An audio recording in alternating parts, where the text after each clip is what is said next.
Membrane ஃப்ளூயிடிட்டியை regulate பண்ணக்கூடிய factors என்னலாம் அப்படின்னா ஃபேட்டி ஆசிடோட டைப், அதோட ஹைட்ரோஃபோபிக் டெய்ல்ஸோட length and then temperature and cholesterol.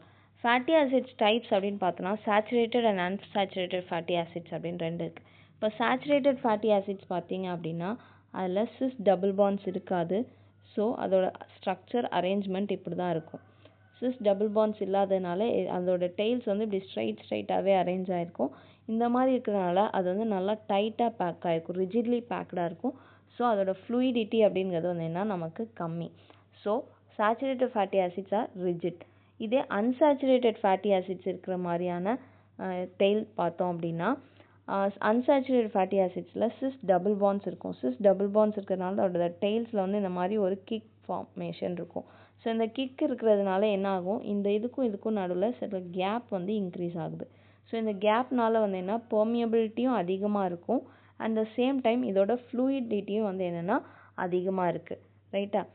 அடுத்தது என்ன அப்படின்னா டெய்லில் வந்து short tail and long tail அப்படின்னு ரெண்டு இருக்குது. இப்போது ஷார்ட் டெய்ல் அப்படின்னா இந்த மாதிரி ஷார்ட்டாக தான் இருக்கும்.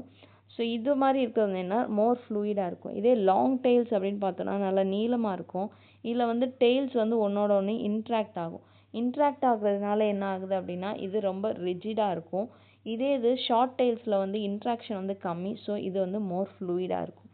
அடுத்தது பார்த்தோம் அப்படின்னா டெம்பரேச்சர் அப்படிங்கிறது நம்மளுடைய நார்மல் டெம்பரேச்சரை யோசிச்சு பாருங்கள். சில்லான கிளைமேட்டில் எண்ணெய் வந்து எப்படி இருக்கும், அது வந்து ஃப்ரீஸ் ஆகும் இல்லையா? அதே மாதிரி தான் லோ டெம்பரேச்சரில் இந்த மெம்பரேன் ஃப்ளூயிடிட்டி வந்து ஃப்ரீஸ்டு கண்டிஷனில் தான் இருக்கும். ஸோ அது ரிஜிடாக இருக்கும், அது ஃப்ளூயிடாக இருக்காது. இதே ஹை டெம்பரேச்சரில் அது ஃப்ளூயிடாக இருக்கும். அடுத்தது கொலஸ்ட்ரால் வந்து என்ன அப்படின்னா இப்போது டெம்பரேச்சரை பொறுத்து வேரி ஆகும் இதோட ரோல். இப்போ ஹை டெம்பரேச்சரில் நம்ம என்ன சொன்னோம், அது ஃப்ளூயிடாக இருக்குதுன்னு சொன்னோம். அப்போது ஃப்ளூயிடாக இருக்குன்னா இதுக்கு நடுவில் கேப்ஸ் நிறையாவே இருக்கும். ஈஸியாக மாலிகல்ஸ் வந்து பெர்மியபிளாக இருக்கும். ஸோ இங்கே வந்து கொலஸ்ட்ரால் வந்து என்ன பண்ணுது அப்படின்னா இந்த பாஸ்போலிபிட் பைலேயர்ஸ்க்கு நடுவில் இந்த மாதிரி இருக்கும். ஸோ இந்த மாதிரி வரும்போது இதை டைட்டாக பேக் பண்ணுறதுக்கு இந்த கொலஸ்ட்ரால் ஹெல்ப் பண்ணுது. ஸோ இதோட ஃப்ளூயிடிட்டியையும் பெர்மியபிலிட்டியும் இது ரெடியூஸ் பண்ணும். இதே இது வந்து எப்போ அப்படின்னா ஹை டெம்பரேச்சரில். ரைட்டா? இதே அடுத்த கேஸ் வந்து என்ன அப்படின்னா லோ டெம்பரேச்சர் அப்படின்னு பார்த்தோம் அப்படின்னா இங்கே ஆல்ரெடி இது வந்து எப்படி இருக்கும், ரொம்ப டைட்டாக பேக் ஆகிருக்கும். ஆமாவா? லோ டெம்பரேச்சரில் அது வந்து ஃப்ரீஸ் ஆன மாதிரி கண்டிஷனில் தான் இருக்கும்.